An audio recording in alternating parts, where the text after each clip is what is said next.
When we first started measuring ice back in the early 1990s, nobody knew basically what Greenland was doing. Was it getting bigger or getting smaller? That was a total unknown. And so in 2000, we published our first results of using an older version of the technology that we're using now in IceBridge. And what that showed us was that the ice sheet was not in balance. It was delivering ice into the oceans and raising sea level, even at that time. And that process has accelerated. It's retreated kilometers since that time. I think it's fair to say an alarming rate. Ice sheets, they're like bathtubs full of water, essentially. And so if you take the plug out, then it's going to go into the ocean and sea level will rise.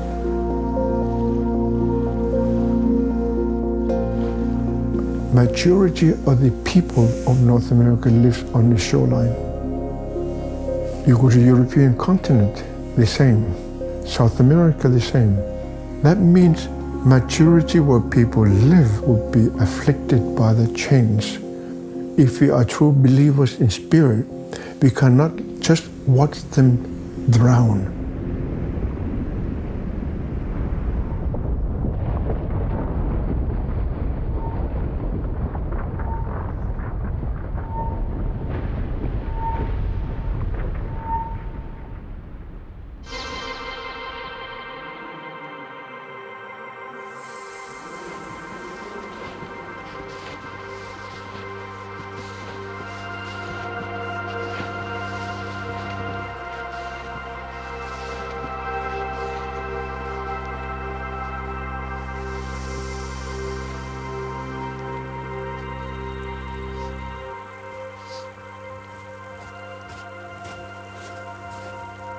Woo! I give up. I surrender. We are at the terminus of Russell Glacier of the Greenland ice sheet. And so what we're standing in front of right here is where essentially the glacier comes to an end. So you can see it's melting, you can hear it actually. You can see the icicles hanging from the front of the cliff, which indicates that the melt has started, and you can hear the ice kind of cracking and popping, which means that it's actively breaking off and falling. It's a dynamic landscape. As you can see, things are falling. You can hear liquid water. I mean, this is just a changing, evolving landscape, and you can visibly see that. It's like, if I don't want to leave. I want to stay here. It's just beyond words.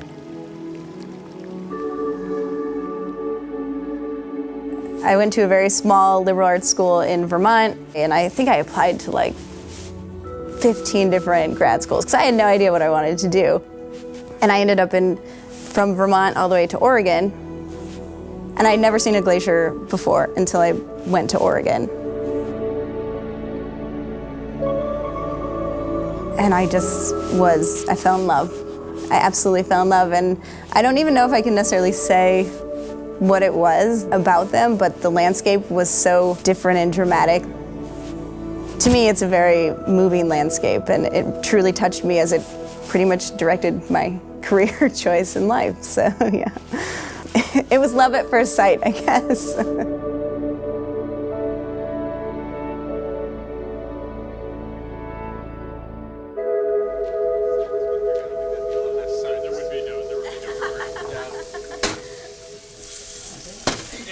Days ago, she was like shoving it in my face, like, open this. That's totally Was she drunk? If you're coming to a place like this, you have to be a person that gets along with other people and is super friendly and outgoing, because if you come here and you're not like that, then you're probably going to be miserable and never come back again.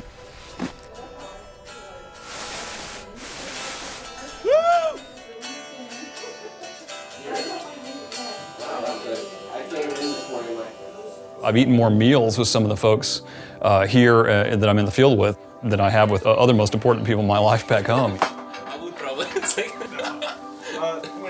We spend 16 hours a day together most days. You can't spend that kind of time with each other and not basically become a family. We're a long ways from our families, we're a long ways from our logistical trains, we're a long ways from most things. And so we have to depend on each other. And ultimately, for me, that becomes probably the most rewarding part of this whole job, is getting to work with such a great team.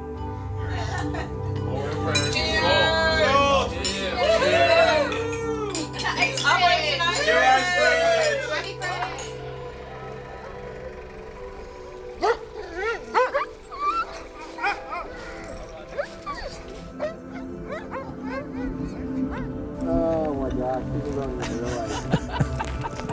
So good. So good. I love it. Well, here we are. Welcome to Greenland.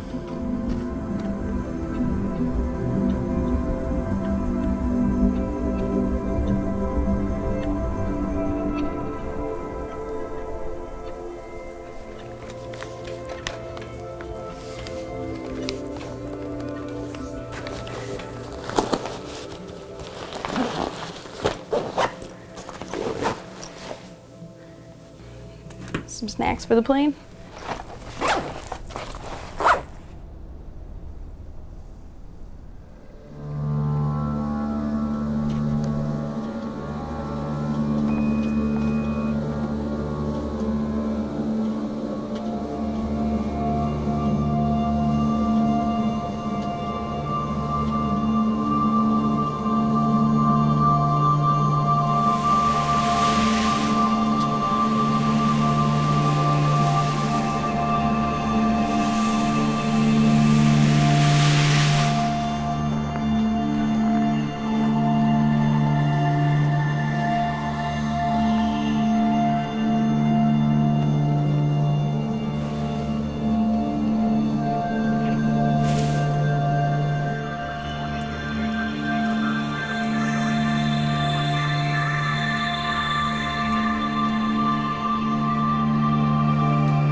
Okay, sounds good. So that's coherent noise, right? So you can mitigate that post-processing. Yeah, that's what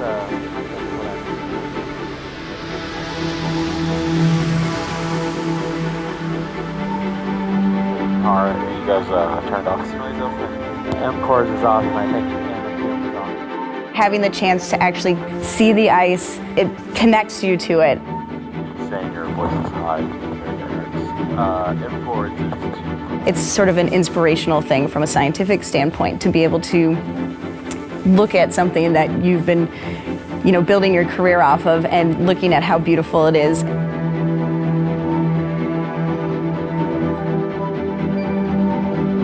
And you lose that inspiration when you're just working at a computer all day. Right turn 25 miles, copy, thanks. Hey, Aaron, any plan to go back to the dump to pick up that bench? I could use a new bed. You can't blame me if it breaks, John. Operation IceBridge is a NASA program meant to fill in knowledge about the Earth's cryosphere, the Earth's ice cover. The idea is we're trying to measure everything about the ice, from the top of the ice all the way down to where it meets the bedrock. And why would we want to do that? Well, the top of the ice is about taking a snapshot of what the state of the Earth's ice cover is now and how that compares to how it was in prior years. But in order to understand those changes, we have to put them in context. Most people would be very disappointed if they were plopped in the middle of an ice sheet. Well, for many reasons they would be disappointed, but if you're plopped in the middle of an ice sheet, it's flat and white and boring, and it's just covered in snow. But the interesting part is when you have a radar that you can actually see internal horizons underneath the surface. And you can use those internal horizons to actually look back through time. So it's sort of like tree rings. Basically, the ice sheet is its own time capsule. You can go back in time and understand how it's changing. If you get more snowfall than ice mass loss, then the ice sheet is growing. But if you get less snowfall than ice mass loss, then it's shrinking. And so it's a key ingredient in understanding the glacier's contribution to sea level rise.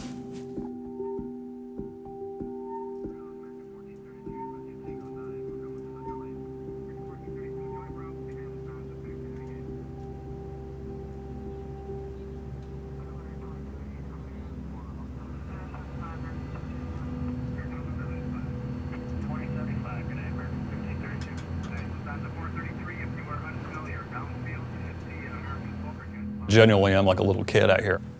I get to play around with computers and lasers and airplanes and weather. You know, we fly this airplane at 1,500 feet above the surface. So there are many, many, many times where we are down in a glacier valley collecting detailed measurements of that glacier, and the walls of the canyon are way above us on both sides of the airplane. It is spectacular to be flying that way. Every day, that's the view from our office window that hardly anybody ever gets to see. And anybody, anywhere in the world, regardless of their nationality, can access our data as long as they have an internet connection. My hope is that that open data policy leads to a better world. But knowledge of the Earth's cryosphere is frankly in its infancy right now, in my opinion, and we have a long way to go to really understand what's going on up here. Okay, let's debrief, starting with ATM. Okay, had a great day today. Weather cooperated for data volumes. T5 collected 31 gigabytes. T6 collected 162 gigabytes. CAMBOT 52.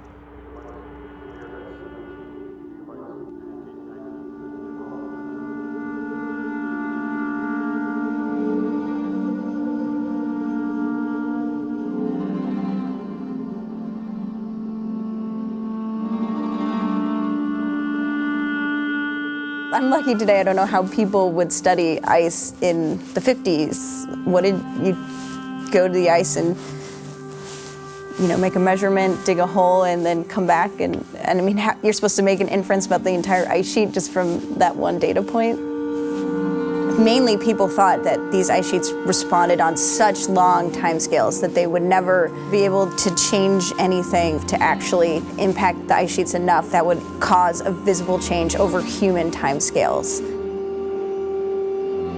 With the advent of satellites, they opened a lot of people's eyes to, whoa, these actually are changing on timescales that we can understand. And so that was a big difference, because for a while it was like, oh, I study an ice sheet and it changes over thousands of years. But now it's like, whoa, these can actually have dramatic changes right now, and we can see them, and it can impact basically everyone.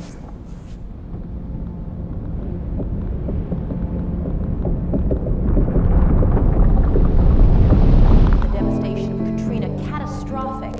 30 people dead in one apartment complex alone. Watch out for that aluminum! Watch out! Get back! Look over there! It's all coming apart! Hundreds of houses trashed as the ocean crashed on through. Hurricane Harvey slammed ashore Friday night as a Category 4. Do not come back to the evacuation zones. It has just begun, and it's going to get worse.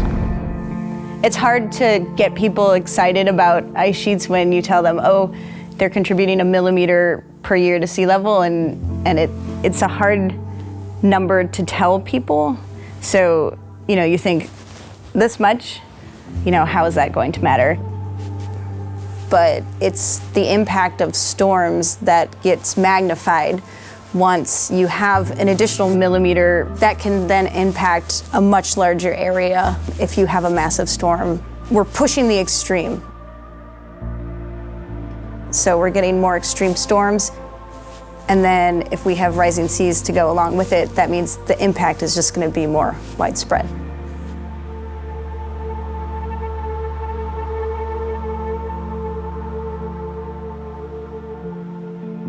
Rising sea level is going to displace a lot of people, and typically it's a lot of the people who financially don't have the means to necessarily to move from where they've grown up their entire lives.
in the month of June in 1975, my mother and father instructed me that I should tell the world that this big ice is melting. We knew that it was melting because here on this, the water was coming out in 1963 in the month of January. Now you can see it's nothing from being 1,500 meters. And I spoke about that at United Nations in the August of 1978. That was the first time it was brought out by the native people that the big ice is melting. I began to be invited by organizations and events and ended up traveling for United Nations all over the world. Do I look like George Clooney or Brad Pitt? Definitely George. You have a good taste. I am friends of many, many people now, and we will look forward to going to that city where the next meeting is going to be. And we will look forward to go to a restaurant and have a nice time. And at the end, I realized that I was just like everybody else. I wasn't changing as I had been asked by my elders to change. And now it is too late to stop the melting of the ice. The idea is to change the people, and I failed in my work. So I decided that I would quit that job. I was going home to Nuuk, where my mother lives.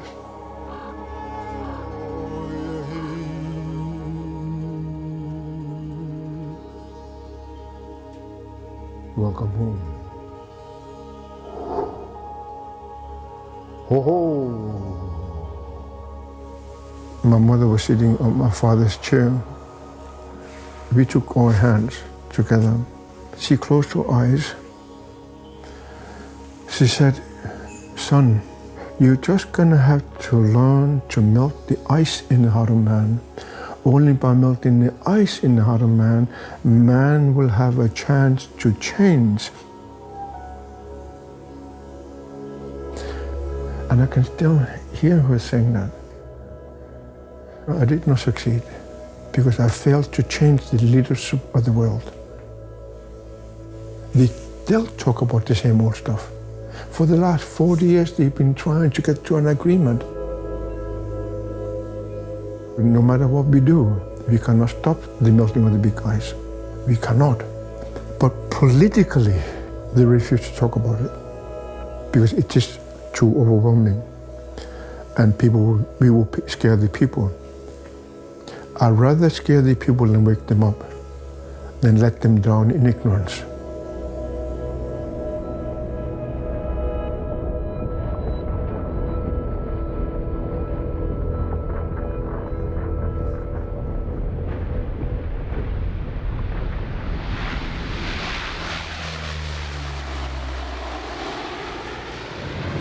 Bye, IceBridge. Go forth in science, IceBridge.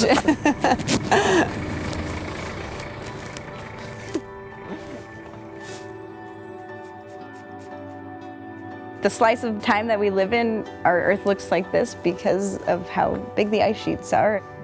If they weren't there, our planet would look entirely different because all that water would be in the ocean.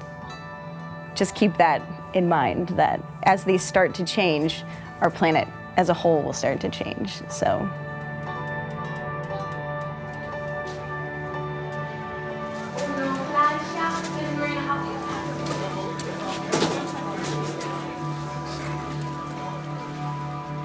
There's really only one place for that ice to go. It has to go into the oceans and raise sea level. And that's important not only for the United States to understand what's going to happen to our coastal cities, but also for places around the world, because so much of the human population around the world lives very close to sea level.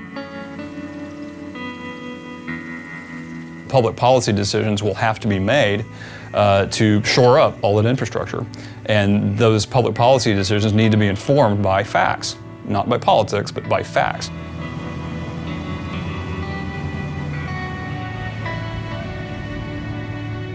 The only thing we can do now is to become the hope for the world in which we live.